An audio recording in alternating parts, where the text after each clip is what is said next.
Hi, this is Ramirez, and I'm here with Christine, another one of our instructors here at Tidewater Renaissance Fighting Arts. And we were having a little laugh earlier because I have not told Christine one thing about what we're going to do, but I told her it'll all be okay.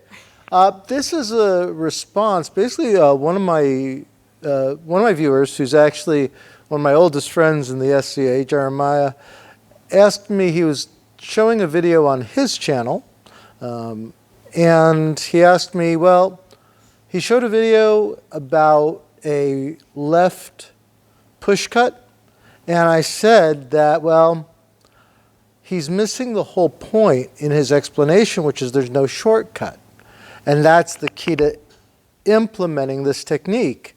And Jeremiah said, well, I'd appreciate it if you do a video explaining that. So this is that video.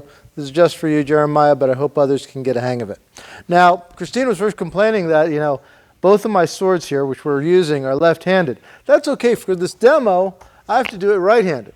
So it doesn't really matter. But what I'm going to do is I'm going to initially cut toward her head, stepping into it, and she's going to counter.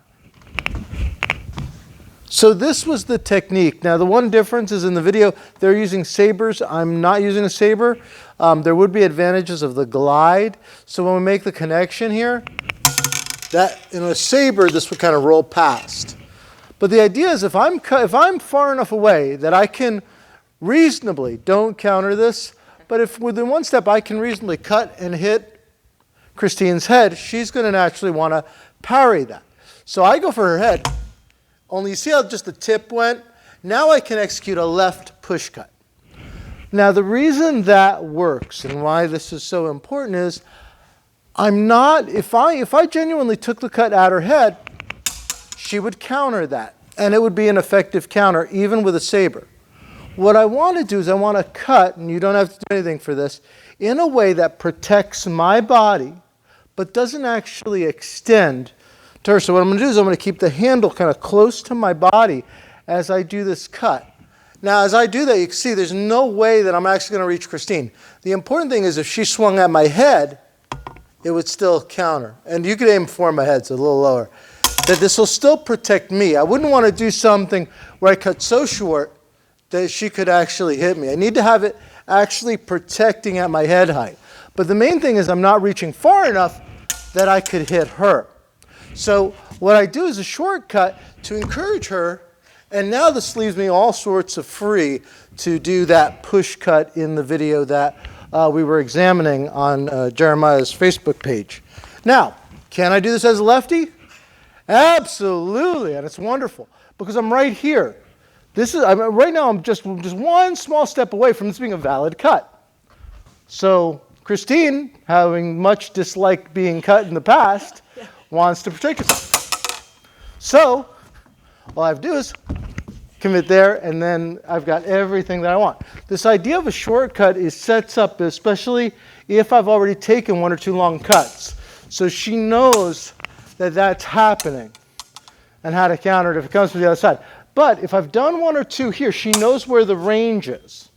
So all I have to do is make one where I bring it a little closer to my body. It would have still protected my head. If she had cut like right here from my shoulder and I do a shortcut, it still does that. Now I can wind, I can do other things.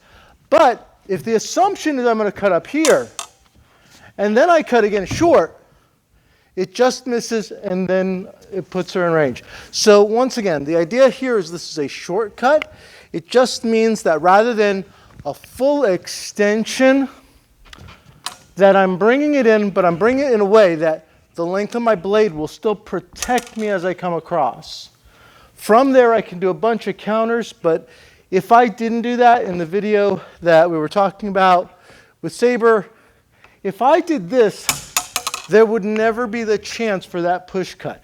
I have to shortcut it first, and then I can engage in that push cut. So this is a very short video, I know, but I wanted to answer that question. I hope that you guys find this useful. As lefties, once again, that shortcut, and you can do this with bigger weapons. You can do this with a long sword. If we were here just imagining, I want to give us as much chance to lengthen out this video a little bit. If I have a long sword, or she has a long sword, normally we would cut and we'd step in, we still have that kind of distance. I can still do the idea of that shortcut here and then wind out, thrust. I've got options.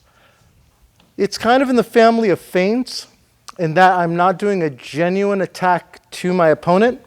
I am simply protecting myself while I go into it and then taking advantage of the fact that I've allowed my opponent's blade to pass me, and then I can engage relatively unrestricted. So it's a really kind of neat trick. This is a shortcut. And once again, it's also a shortcut to fighting, but it's also called a shortcut. And I hope you found this useful. Once again, this is Christine. I'm Ramirez. This is Tidewater Renaissance Fighting Arts. We're based out of Norfolk, Virginia.